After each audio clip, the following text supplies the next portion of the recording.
C'est en 2003 que la Fondation Émergence a créé cette journée avec une vision. Faire advenir un monde plus inclusif de la diversité sexuelle et de la pluralité des genres. Ouais, ben aujourd'hui, ça a été une journée très, très particulière. J'ai pensé aller faire un tour à la marche pour l'inclusion et contre la transphobie. Puis finalement, ben, les dieux du tournage m'ont pas aidé parce que j'avais une super entrevue avec Alexandre Boulris, le candidat de Québec solidaire pour la circonscription de Gouin. Puis en plus, j'avais une super entrevue avec Victoria Legault, la directrice générale de l'ATQ. Ces deux personnes-là auraient tellement bien fonctionné dans mon reportage. Ça aurait été vraiment fantastique. On va les voir d'ailleurs. Être allié, c'est choisir de prendre position lorsque c'est parfois inconfortable. C'est refuser de rester silencieux lorsque des personnes sont ciblées, exclues ou déshumanisées. C'est utiliser sa voix, son influence et ses espaces de pouvoir pour contribuer à créer des milieux qui sont plus justes et plus sécuritaires pour tout le monde. Ça, c'est le mot principal qui reste dans toute cette présentation-là. Puis toutes les personnes que j'ai interviewées ont toutes parlé de cette sécurité-là. Donc, je vais vous en présenter un autre.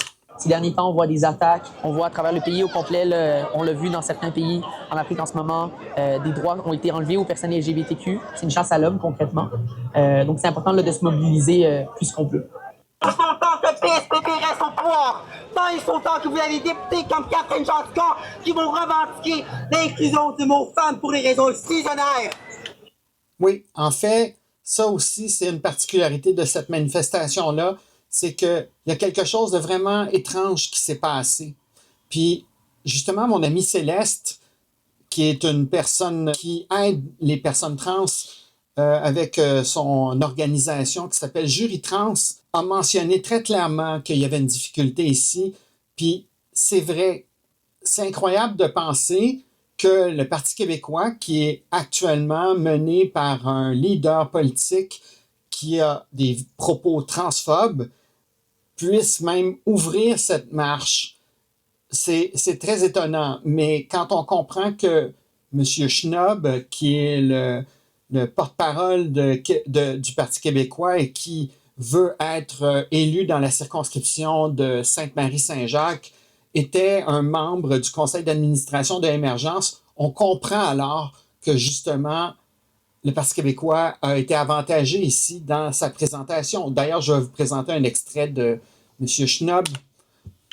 Il faut voir tous les commentaires que les gens ont pu mettre sur différents posts dans les derniers jours, là, que ce soit les nôtres au Parti québécois. Le maire de Saint-Jérôme a hissé le drapeau de la fierté, le drapeau inclusif à l'occasion de la journée de lutte contre l'homophobie et la transphobie, puis il se fait ramasser avec des commentaires homophobes, transphobes, des commentaires haineux. Tu marches aujourd'hui ou tu ne marches pas? Je ne marche pas. Pour quelle raison? Parce que le Parti québécois est en avant de la marche. Et ce même parti a adopté plusieurs résolutions à leur dernier congrès favorisant l'exclusion des femmes trans de la société québécoise. Ces résolutions incluent, entre autres, de retirer les femmes trans des statistiques concernant les femmes et retirant les femmes trans d'effectivement toute protection sur la base de leur sexe féminin. On a soutenu également les changements à la... Oui, là, justement, ça, c'est un problème. Monsieur Schnob, je le sens sincère, mais le problème que j'ai, moi, avec son discours, c'est qu'il y a une part d'aveuglement volontaire avec la position de son parti actuellement. C'est incroyable de penser que, justement, cette personne puisse être en accord avec la position de Paul Saint-Pierre Plamondon et de plusieurs personnes qui se présentent et qui disent clairement qu'elles se présentent pour s'opposer aux personnes trans. C'est pas moi qui l'invente. Il y a des personnes très, très clairement, là, comme l'actrice Isabelle Blais, qui se présente et qui dit clairement qu'elle veut qu'on invalide l'identité de genre des personnes trans et qu'on restreigne les espaces, l'accès aux espaces non mixtes, justement.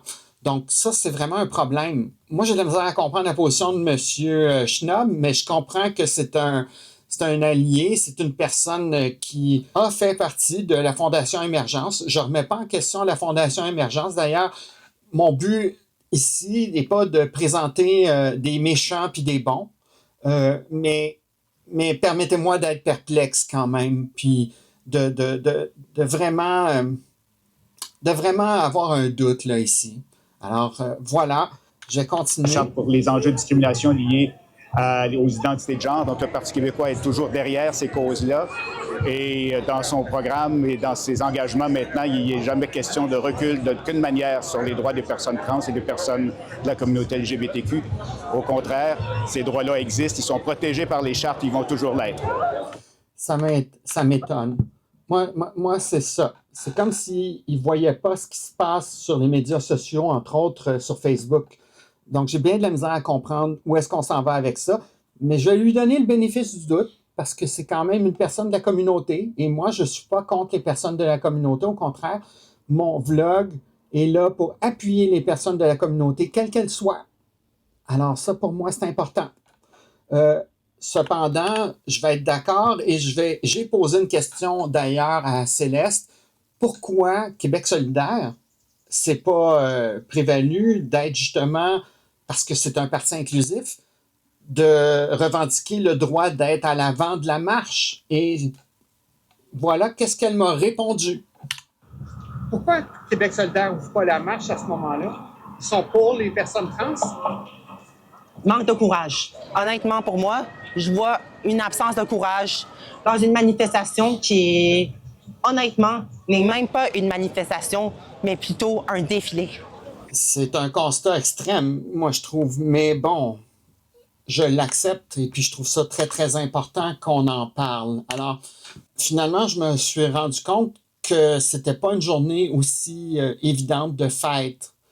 Ce qui a marqué mon attention, c'est justement le fait qu'il y a plusieurs organisations et que ces organisations-là ont peur de s'allier ensemble puis de faire des choses ensemble pour justement protéger la communauté. On a tellement peur de ce qui se passe avec la politique puis de voir le financement de ces organisations-là disparaître, qu'on ferme les yeux volontairement et on n'accepte pas de parler justement clairement. C'est pour ça que moi, je pense que c'est justement là où moi, je peux parler, parce que je suis membre de la communauté, mais je ne fais partie d'aucun organisme de défense des droits de la communauté. Puis pour moi, c'est très clair. L'enjeu, il est extrêmement clair.